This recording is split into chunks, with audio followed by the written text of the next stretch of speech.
I know you like to learn everything there is to be about the person you're playing. You kind of mentioned that earlier. I'm fascinated with real people playing. So what's the process? Real people, real stories. What's the process like? Like, what resources are you using to do that? What was it like before Google, for example? You can't just be like, tell me everything about Wyatt Earp. Like, Right. You had to do it You manually. actually had to use it like a telephone and get out a telephone book and, and track people down. I guess the first time that really happened to me was Gordo Cooper in The Right Stuff. Was my first real person. And turned out he lived 3 miles from me in L.A. So, wow. Yeah. You just looked him up. He was one of the Mercury 7 astronauts, the last person actually to fly alone in space from liftoff to splashdown. And he was up there 3 days. And what a great guy. He was my hero when I was a kid.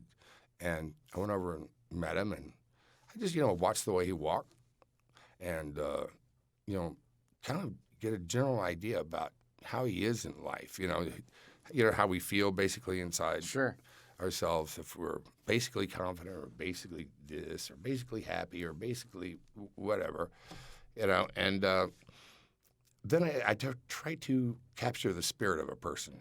If not, I'm not going to really look like him. And you also have the script that you're doing, which is not all factual.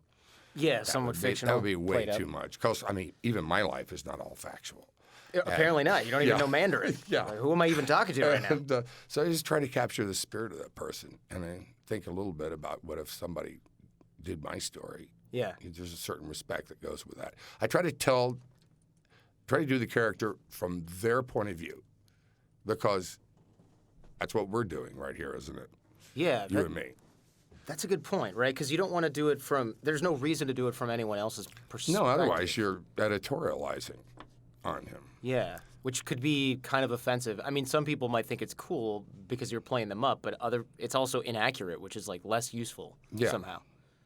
Yeah, that makes sense. Aside from the script, are you looking for other resources? Aside from the script and the person, if I'm interviewing an author here on the show, I read the book, talk to their friends if I can, watch them talk about their work with other people, because you get a different angle than just the source, right? Right.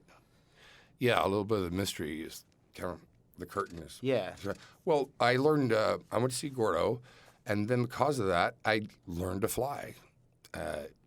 He gave me an instructor to call over at Van Nuys Airport, and I went over there, and it was Bud Wallen. And Bud Wallen at that time in the 80s was 74 years old. I think it was about 3 years younger than aviation itself. Mm-hmm. And so I was afraid to fly, but I learned to fly, which helped me with a radio voice, which is what all those guys had on that radio. The talking into the 454 Delta Quebec. That's awesome. Landing with Charlie. So you built that from flying your own plane. Well, yeah. Well, Bud's plane at the time.